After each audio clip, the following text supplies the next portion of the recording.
I want you to picture your everyday life, the community that you surround yourself with, the place that you work, any places you may go. Now I want you to imagine if there was a world of magic and wizards and dragons and fairies or whatever floats your boat happening all around you at all times. You add those things to the equation, what remains the same? That is the genius of fantasy media. The fantasy genre allows the author, the playwright, the screenwriter, whoever, to imagine what a world would be like and what variables remain the same if you were to add magic or other otherworldly constructs to the reality that we live in. And what we have left is the state of human nature and things that would remain the same across all universes. You could get those explorations from straight literature fiction, for sure. I'm not saying that you can't, but when you add a little bit of a genre twist to it, oftentimes you'll notice that not only do you have a window into an extra world, but you might also find yourself with a mirror to reflect on yourself. Now let's take it a step further. You add a little bit of a comedy mischief to the story. You spend years crafting your skill at satire parody, and you use those skills to reflect back on human nature in ways to make you see how absurd or how trifling or how bad of a situation we're really in. That's what Terry Pratchett explores in his Discworld series, my favorite fantasy series and favorite world of all time. And I'm going to tell you why with specific examples, so fear not. Let's say you want to explore the dangers of authoritarianism and gun violence and set it in this medieval backdrop akin to Monty Python, and then you add dragons into the mix. Then you're left with something like Guards Guards. What about what happens when journalism becomes highly sensationalized and there's no focus on the truth of the matter? Well, then you get the truth. What if you want to find some value in some Shakespearean works by flipping it on its head, focusing female protagonists as the center, pushing Macbeth or whoever into the backdrop, and watching the absurdities unfold around you? Well, then you're left with Weird Sisters by Terry Pratchett. And all of these novels are set against the same backdrop, typically the city of Ankh-Morpork on the Discworld, which is a flat Earth equivalent that is set on the backs of four elephants that are riding a gigantic turtle in space.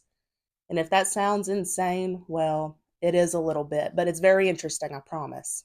Now, the Discworld may be a flat Earth parallel, and it may be more akin to England, and then you've got regions that are similar to Scotland or the Appalachian Mountains, and then you've got different areas of the Discworld that are like other European countries. The location and the setting doesn't matter as much as the characters and the way they interact with each other and the way they interact with the world around them. And that much can be said and true of most all people in our current round Earth.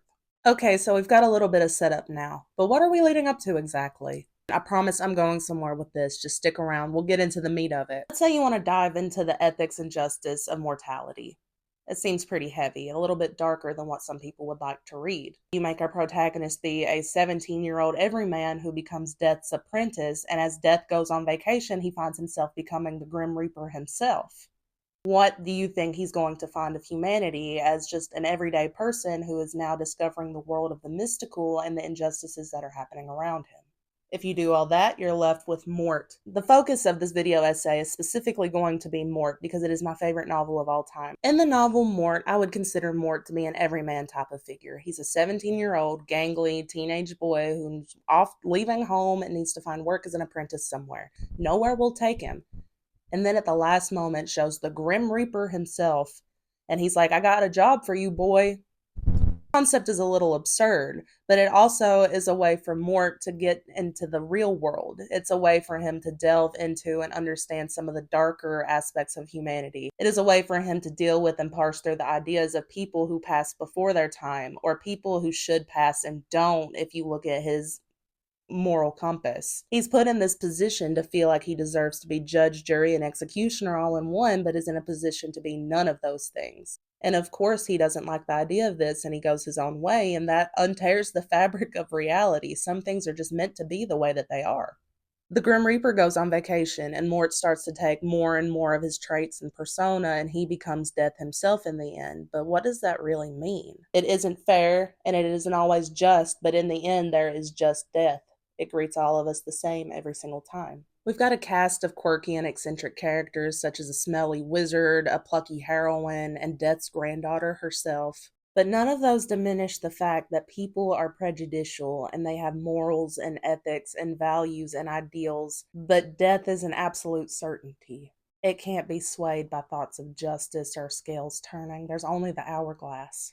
And the fact that it's funny doesn't diminish the impact of the novel at all, in my opinion. It takes a real honing of your craft or skill to take something with such dark subject material and not only make it palatable, but to make it a mirror. Let's be honest for a moment and just face the facts. The real world is bleak enough. We don't oftentimes want a mirror into our own lives. A lot of the times we want a window, and that's what a lot of people use the fantasy genre as an escape tool. Well, the fact of the matter is we aren't always meant to be comfortable, and everything isn't always meant to be palatable. Of course, there's some humor and some satirical elements to the Discworld to make it be so, but just because it's there doesn't mean that it's not important. Sometimes adding a little bit of humor or a little bit of wit or what have you is the best way to take the harsh realities of the world. These are conversations that are meant to be had, whether the real world is bleak or not. It's better to be open to the possibility that something is happening around you and maybe you can even do something about it than to shut yourself out and to never gaze out into that window in the first place. There's the age old warning of don't let whatever you're satirizing become just exactly what you're saying with no real added value to it. That doesn't happen in the Discworld. There is a value and an insight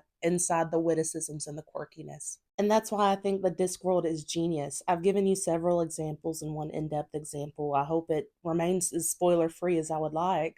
I do plan on doing an in depth review and analysis after I finish my buddy read with my friend Alexis. And I hope you were able to take something away from this video. Please don't discount fantasy media or comedy media just because you might view it as lesser or not as important. It is just as important in the literary canon as lit fic or other genre media. This is my first YouTube video and I'm very excited to be here and doing this. I hope my nerves aren't super apparent. I do have TikTok and Instagram. My TikTok account is what led me to want to do this in the first place, so I'm going to try to find a way to link that. I hope you have a great time of day wherever you are, and I hope you got something out of this video. And if you liked it, stick along. I do plan on talking about more fantasy media and other bookish realm things. This isn't going to be strictly a Discworld channel, but it is my favorite series. Anyway, have a great time of day wherever you are, and I'd like to see you in the next one. Bye.